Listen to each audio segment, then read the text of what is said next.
नहीं, रुक जाइए, ये उचित नहीं होगा। अपने अशुभ पग लेकर आप माता के भवन के भीतर प्रवेश नहीं कर सकते। प्रतीत होता है इनके दम ने इनकी दृष्टि बाधित कर दी है। जो इन्होंने यहाँ कैलाश में अपना पग रखने की सोची, निश्चित ही इनका अंत अब समीप है।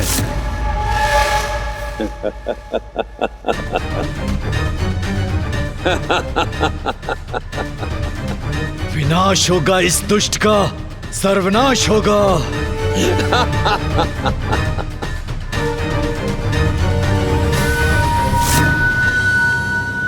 दंबासुर करेगा अब कैलाश का निर्माण।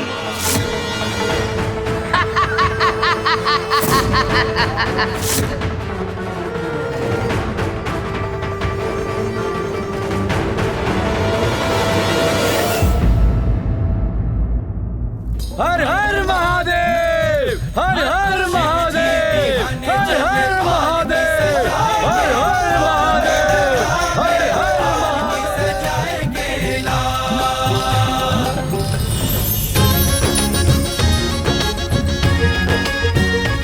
अब हमारे कैलाश लौटने और इस पावन स्थान से जाने का समय आ गया है उमा।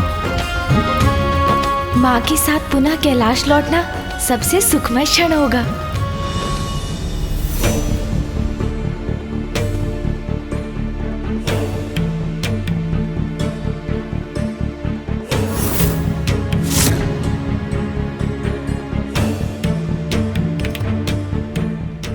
देवी महादेव तो ये तमाताल देना होता।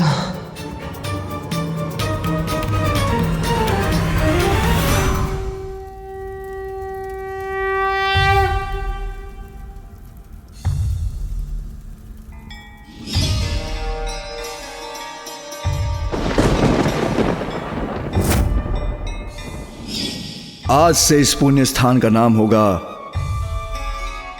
एकाम्रम, अर्थात आम का वो वृक्ष जिसकी छाया में पार्वती ने अपना कठोर तप सार्थक किया, जहां हमारा पुनर्मिलन हुआ।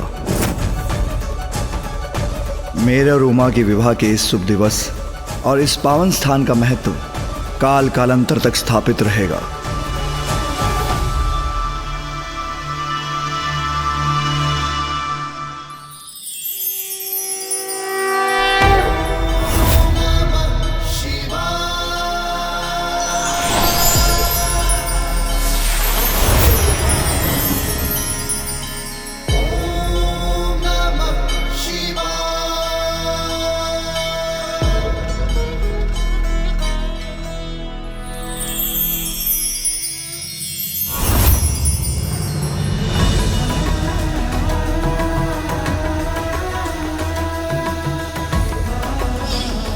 यहां स्थित जिस शिवलिंग की उपासना कर उमा ने मुझे प्रसन्न किया,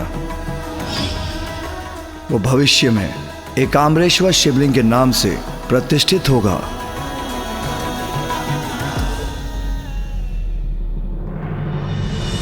इस रूप में मैं यहां इस तीर्थ स्थल पर अपने भक्तों को दर्शन देकर उनकी मनोकामनाएं पूर्ण करूंगा।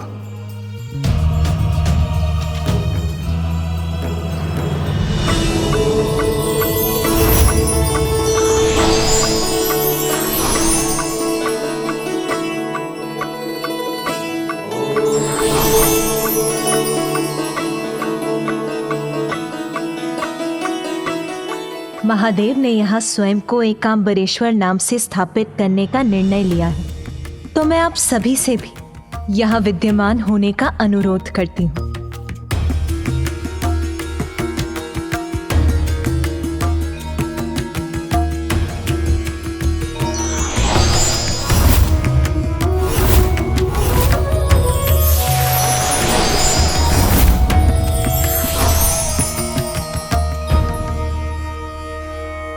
माता पार्वती, प्रभु महादेव,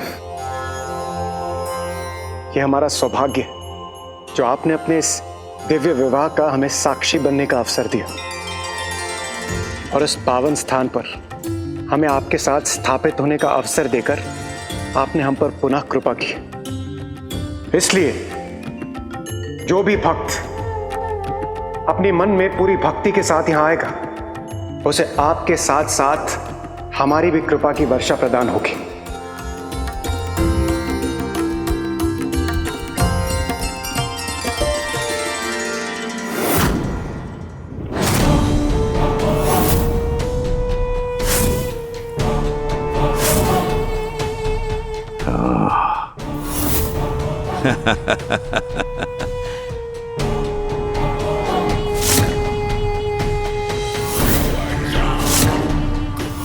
तो ये है वो स्थान जहां महादेव विराजते हैं।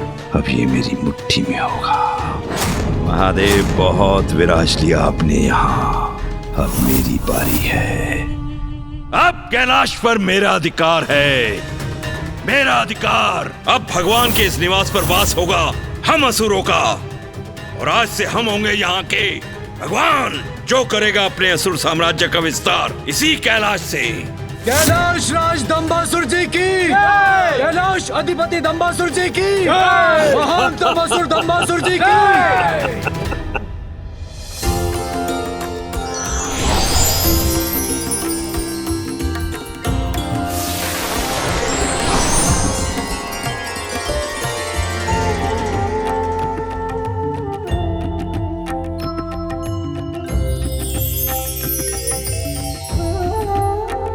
मैं यहां वरदराज रूप में स्थापित रहूंगा और अपने भक्तों को दर्शन देकर उनकी इच्छा पूर्ण करूंगा।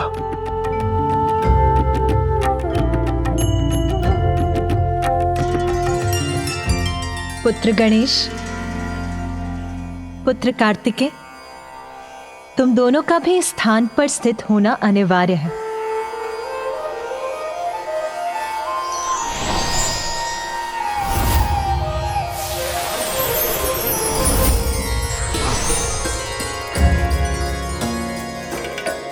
यहाँ पुत्र कार्तिकेय का मंदिर कुमार कोट्टम के नाम से जाना जाएगा।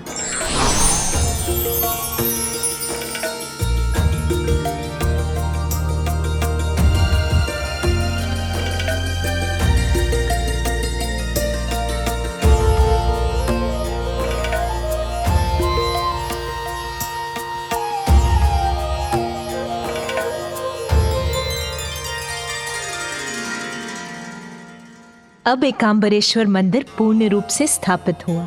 नहीं माँ, कुछ अति विशेष भी अभी शेष है। माँ, हम सभी के यहाँ होने का कारण आप ही हैं। आपके घोर तप से ही ये संभव हो पाया। इसीलिए आपके प्रतिष्ठित हुए बिना ये मंदिर अपूर्ण ही रहेगा। उचित कह रहा है गणेश उमा। तुम्हारी उपस्थिति के बिना यह दिव्य स्थान अपनी पूर्णता से वंचित रह जाएगा। इसलिए तुम्हारी दिव्यता का यहां स्थित होना अति आवश्यक है।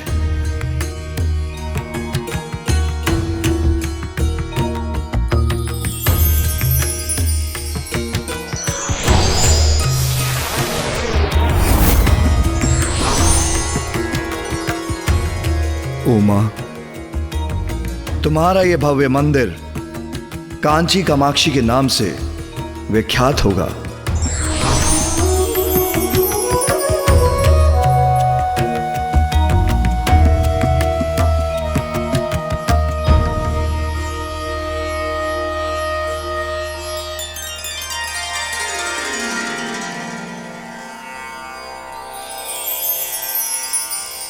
और हम सभी यहां आंशिक रूप से विद्यमान रहेंगे और यह स्थान एक पवित्र तीर्थ के रूप में जाना जाएगा। वैसे इस स्थान से एक और भी कथा जुड़ी है जिसका महत्व स्वयं में सर्वोपरि है। यह स्थान पार्वती का शक्तिपीठ तो पूर्व काल से ही है। माँ का शक्तिपीठ अर्थात पिताश्री? इसके पीछे भी एक लंबी कथा है। पुत्र, क्या तुम वो कथा सुनना चाहोगे? जी पिताश्री, कहिए ना। इसका संबंध तुम्हारी माँ के अतीत से है। तुम्हारी माँ देवी पार्वती पूर्व काल में प्रजापति दक्ष की पुत्री देवी सती के रूप में जन्मी थी। देवी सती ने कठोर तप कर मुझे प्रसन्न किया। इस प्रेम और त्याग से अभिभूत होकर हमने फिर विवाह करने का निश्चय किया, किंतु सती के पिता प्रजापति दक्ष पूर्व से ही मेरे वैराग्य और असंसारिक जीवन के विरुद्ध थे। किंतु इसके पश्चात भी मैं और देवी सती विवाह के सूत्र में बंध गए। प्रजापति दक्ष पूर्व से ही हमसे अप्रसन्न तो थे ही, एक दिन आकस्मिक एक घटना ने हमारे जीवन को ही परिवर्तित करके रख दिया। ये प्रसंग उस दिवस का है पुत्र, जब देवी सती कैलाश के उपवन में विचरण कर रही थी।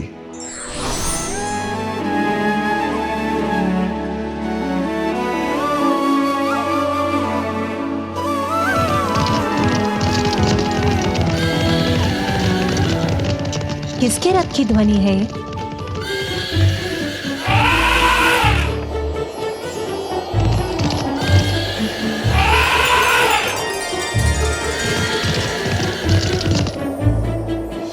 इतनी भोर में इंद्रदेव और सूर्यदेव अपनी पत्नियों के साथ कहाँ जा रहे हैं? संभव है उनका भ्रमण करने का मन कर गया होगा।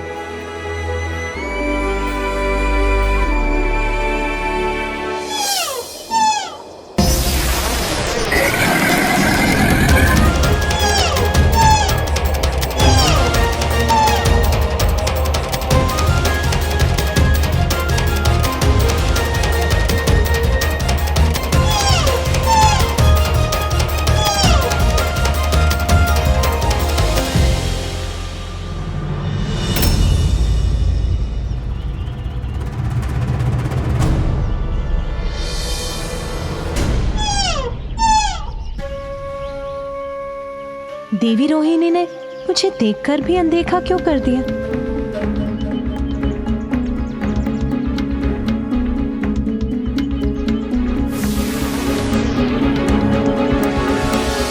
सभी देवता, यक्ष, गंधर्व एक ही दिशा में कहाँ जा रहे हैं?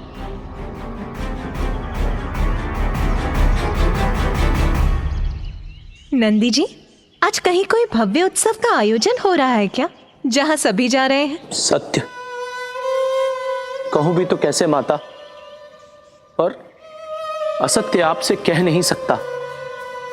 माता, आपके पिताजी महाराज दक्ष प्रजापति ने एक महायज्ञ का आयोजन किया है। ये सभी वहां आमंत्रित हैं और अतिथि बनकर वहीं जा रहे हैं। पिताश्री ने महायज्ञ का आयोजन किया है? फिर तो महादेव और मुझे भी अवश्य निमंत्रण दिया होगा। किसी ने मुझे बताया क्यों नहीं? माता, आपको किसी ने इसलिए कुछ नहीं बताया क्योंकि आपके और महादेव के लिए वहां से निमंत्रण नहीं आया है।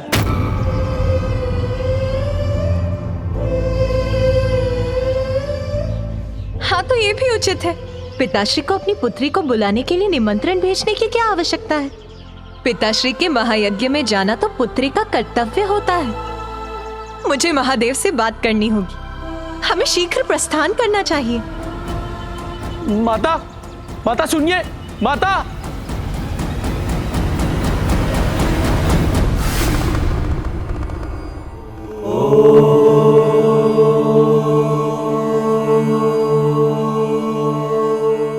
स्वामी, नाथ, मेरे पिता के यहाँ यज्ञ का आयोजन है, हमें वहां जाना चाहिए।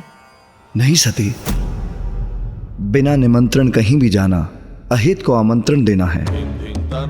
तुम्हारे पिता मेरे विरोधी हैं, इसलिए उनका जामाता होने पर भी उन्होंने हमें यज्ञ का निमंत्रण नहीं भेजा।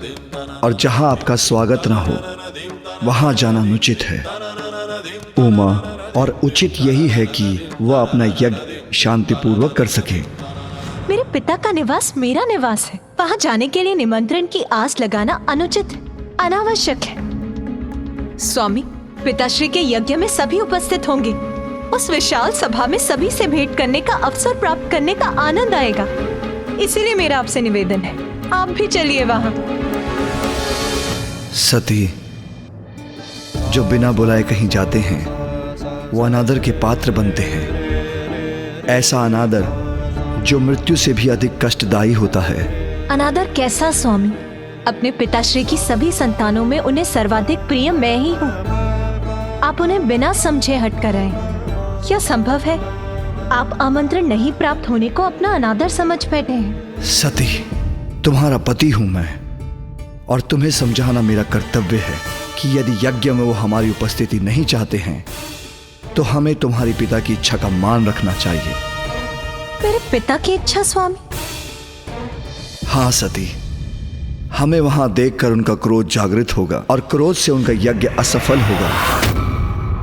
स्वामी, संभव है उन्होंने हमें निमंत्रण इसीलिए नहीं भेजा कि उन्हें ज्ञात है आप उनसे कितनी घृणा करते हैं। इसके विपरीत तुम्हारे पिता को ही मैं सदैव अप्रिय रहा, किंतु फिर भी तुमने मुझसे विवाह किया। जिस विवाह को स्वीकार करने के लिए ब्रह्मदेव ने उन्हें विवश किया, इस बात से वो आज तक व्यथित हैं, जिसके कारण वो मात्र मुझसे ही नहीं, वो तुमसे भी क्रोधित हैं। आप दोनों के परस्पर मतभेद का प्रभाव मैं स्वयं पर नहीं ले सकती। चलिए प्रभु, हमें जाना चाहिए। सती, इच्छा जब हठ का रूप ले लेती है तो उसका परिणाम सदैव विनाशकारी होता है। हट मैं नहीं, आप कर रहे हैं स्वामी। पुत्री का पिता के यहाँ जाना विनाशकारी कदापि नहीं हो सकता। मैं आपसे निवेदन करती हूँ नाथ, यदि और कोई कारण नहीं है तो मेरी इच्छा पूर्ण करने के लिए ही वहां चलिए। सती, यदि तुम जाने का निर्णय ले ही चुकी हो तो मैं तुम्हें रोकूंगा नहीं, किंतु इसके बाद भी मैं कदापि तुम्हारे साथ नहीं जाऊंगा। अभी आप ही ने कहा कि हट उचित नहीं और अब आप ही अपने हट पर अडिग हैं। उचित है फिर, मैं आपकी पत्नी अवश्य हूं, किंतु मैं अपने पिता की पुत्री भी हूं, इसीलिए मैं वहां अवश्य जाऊंगी। तुम तो इस बात का कि विवाह के उपरांत प्रथम बार मैं वहां अकेले ही जाने के लिए विवश हूं। जैसी तुम्हारी इच्छा, किंतु नंदी और अन्य गणों को अपने साथ लेके जाना।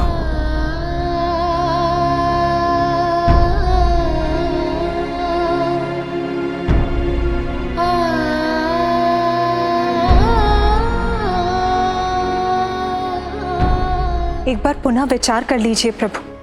अपने किए पर विचार करने पर विवश तो तुम होंगी सती। वहां जो भी हो, अपना संयम मत खोना। आपके संशय का कारण मैं समझ ही नहीं पा रही हूं। वहां कुछ भी अनुचित घटेगा, इसकी तनिक भी संभावना नहीं है नाथ।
पिताश्री माँ और बहनों से भेंट करने के लिए अधीर हो रही।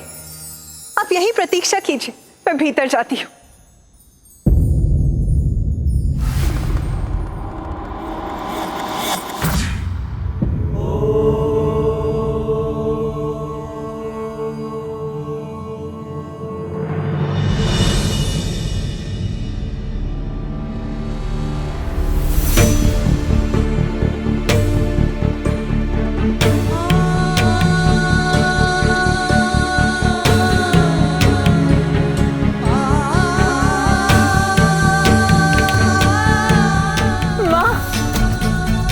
सती, सती के यहाँ आने से कोई अनिष्ट न घटित हो जाए।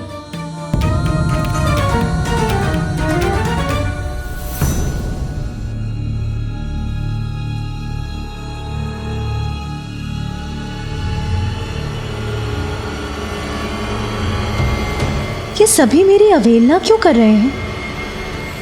माँ! सती, पुत्री तुम यहाँ?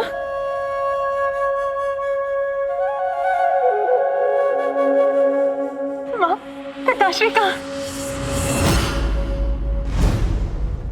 माँ के मुख पर अचानक चिंता की रेखाएं क्यों उभर आईं?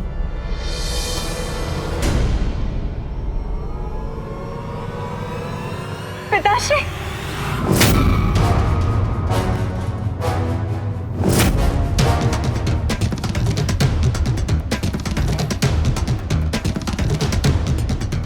पिताश्री! पिताश्री ने मेरी ओर देखकर अपनी दृष्टि क्यों घुमा ली?